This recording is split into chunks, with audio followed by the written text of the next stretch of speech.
Here we'll lay out in a minute the... Oh dear. That's not very good, is it? Well, things go wrong, hey.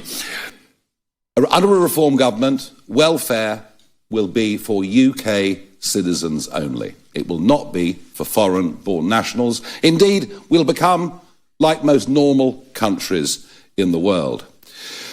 And in particular, what we're focusing on this morning is the Boriswave.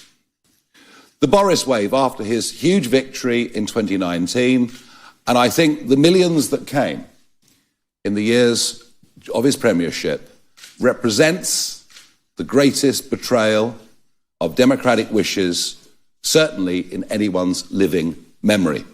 This is not what Brexit voters wanted, and it's certainly not what any Conservative voter wanted from 2010 onwards, where in election after election after election they were promised that net migration would come down to tens of thousands a year, and we learn it was up to, in the worst year, 1 million, although we haven't yet got the revisions. By the time they come in, it almost certainly will be over 1 million.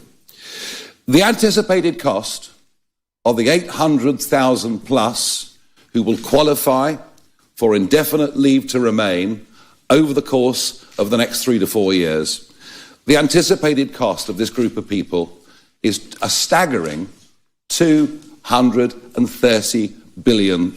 It is absolutely an eye-watering sum of money.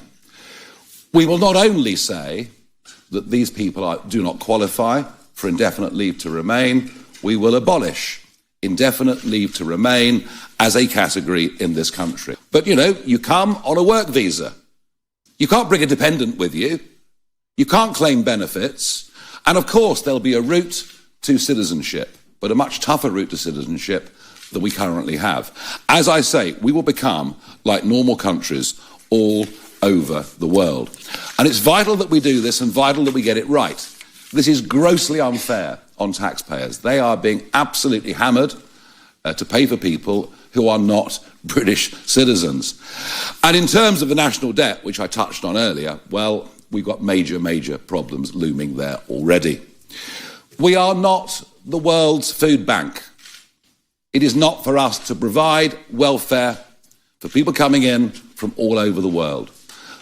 The 800,000 people that will get indefinite leave to remain unless this policy is revoked tend to be young, tend to be low-skilled. They are going to be a huge burden on the state. And yes, of course, there's been debate in the newspapers this morning about those already here with indefinite leave to remain. And we just don't know. We don't know, because the figures aren't available, just how many of those are currently claiming benefits. What we do know is that 1 in 6 claimants of universal credit alone today, 1 in 6 is a foreign-born national.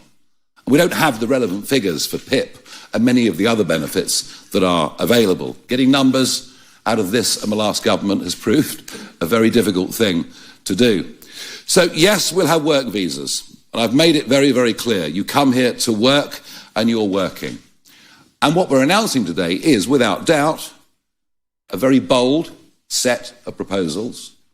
It takes us away from where the debate in British politics has been for the last 25 years, but it does actually put the British people first. The government chooses to hide data about the visa status and nationality of people using the NHS, so we don't know what that cost item is. It chooses to hide the same for state pension recipients. It chooses to hide the same for PIP, disability recipients. And it chooses to hide the same for social care. These are enormous cost items. Ask yourselves why they hide those numbers. The true scale of this fiscal disaster that is looming on this country, if we do not get a reform government and if Nigel's not the Prime Minister, in reality is much, much higher than that £234 billion a year. And that's before we talk about the robbing of British people of their culture, the robbing of our young people. So here's our solution. Firstly, we abolish ILR altogether. We will replace it with a 5-year renewable work visa, just like a lot of other countries do, America, the UAE, many comparators out there. the qualifying salary for this work visa will be materially higher than it is today. The specific number will be determined by our net fiscal modelling close to a general election, because that's the sensible and responsible thing to do, but it will be materially higher than it is today. Number two, you cannot have criminal convictions.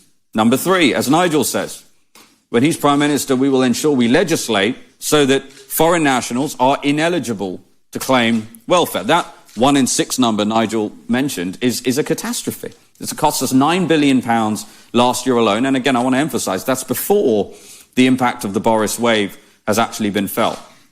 So we have to make these changes. It's the only way we can prevent the UK, frankly, going bankrupt many times over as a result of these issues.